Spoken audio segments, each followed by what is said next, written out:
This week, I am away from my bike, but not away from stories. I am in Istanbul walking through Üsküdar, one of the city's oldest districts on the Asian side.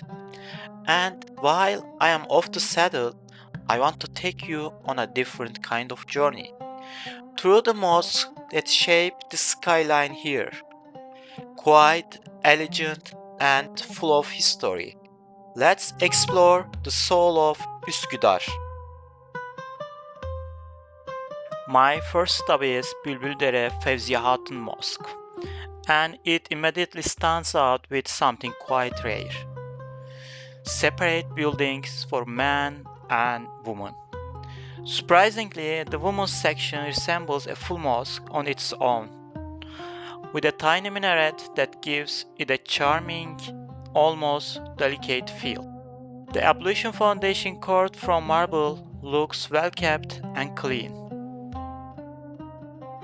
Inside the men's section, the prayer hall feels compact, almost box-like, but the upper floor is bright, open, and peaceful, possibly used for Quran lessons.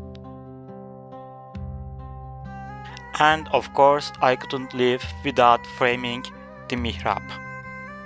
My next stop is the Mirzazade Şeyh Mehmet Efendi Mosque. And let me tell you, the uphill walk to get here definitely makes you earn it.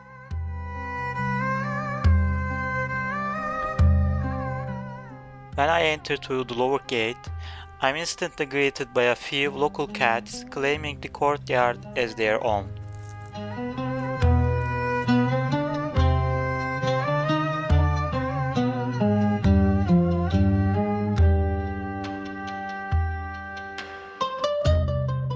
Once I reach the top, I find a small and peaceful garden that softens the city's pace.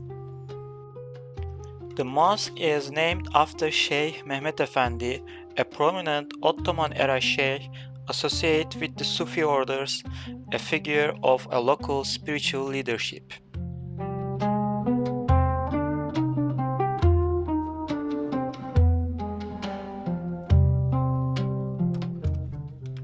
I step inside, but the main prayer hall is closed. Luckily, I find a window where I can sneak in a peek, and I am immediately drawn to the elegant Iznik-style tiles that bring a burst of color and Ottoman grace to the space.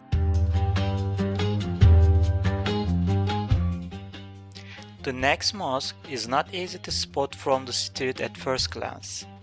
This mosque is called Müderris Abdülbaki Efendi Mosque.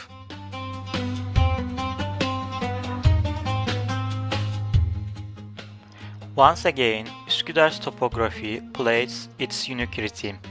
After climbing uphill to reach this area, I now have to descend to enter the mosque courtyard. The entrance feels almost like walking into an old fortress, a narrow stone-framed passage that leads downward.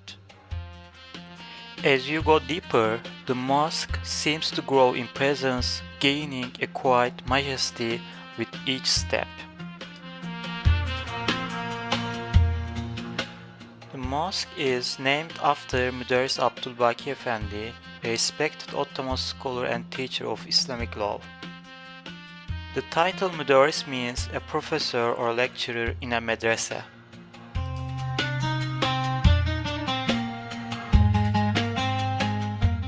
Unfortunately, the main prayer hall is closed once more. Still, I had chance to view inside. Next on the route is the Hacı Hesna Hatun Mosque, a modest building with quiet charm. From the outside, it resembles a simple Ottoman house more than a traditional mosque. Out front, you will notice a small türbe or tomb, the resting place of Hacı Hesna Hatun, the mosque's namesake. She was a court lady during the reign of the Sultan Süleyman the Magnificent, remembered for her piety and charitable works. Having a turba next to the mosque she helped commission is a reflection of her legacy. Just past the gate, the ablution area is tucked near the entrance, though it seems a little worn and in need of some care.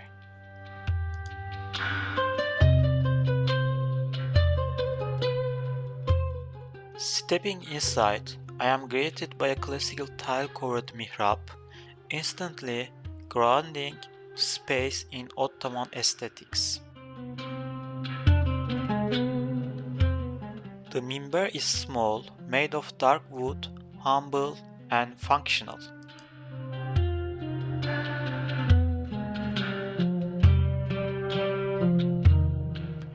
After two mosques where I couldn't enter, it is refreshing to finally step into a prayer hall again. Even if it is small, it brings the journey back to where it belongs, inside. My next stop was supposed to be Abdi Efendi Mosque, built in 17th century and known by several names over time including Kumur Mescid and Arslan Ağa Mescid.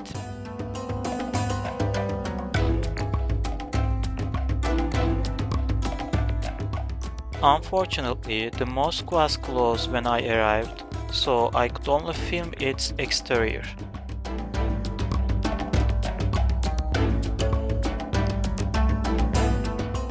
Now we arrive at one of the most central and spaciously placed mosques in this journey, the Selman Ağa Mosque.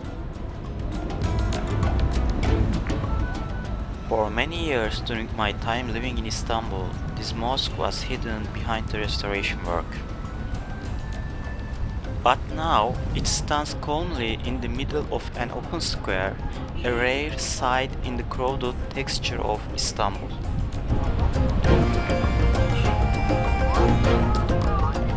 It's a small, box-like mosque, almost minimalist in structure. Especially surprising given its prime location between two much more famous neighbors, Mihrimah Sultan and Valide Sultan mosques. The mosque is named after Selman Ağa, an Ottoman official during the 16th century, believed to be a palace chamberlain or steward in service to the court. Likely a figure who commissioned this mosque as a charitable endowment.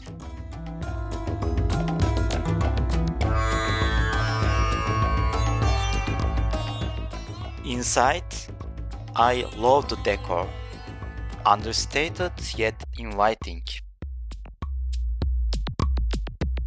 The mihrab, made from plain marble, is tall and unornamented, a departure from the richly tiled ones we have seen so far.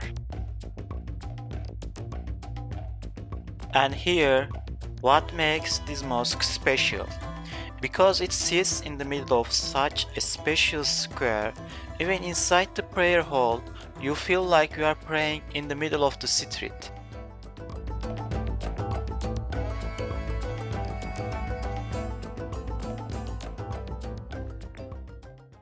Now we come to Davut Pasha Mosque, right in one of the Üsküdar's busiest areas.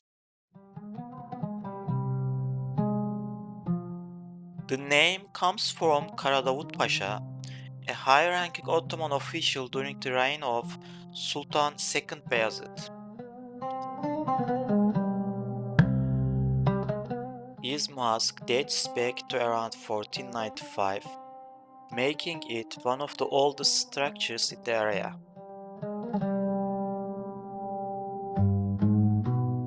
It's impressive that, despite its central location and the passage of time, it has preserved much of its original character, especially the domes and its layout. You will see a central dome flanked by two smaller domes on each side.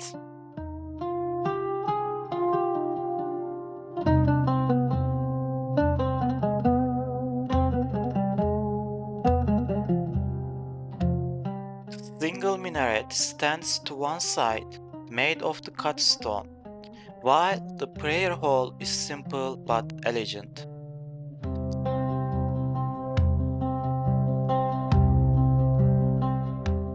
That's all from today's walk through Üsküdar's mosques.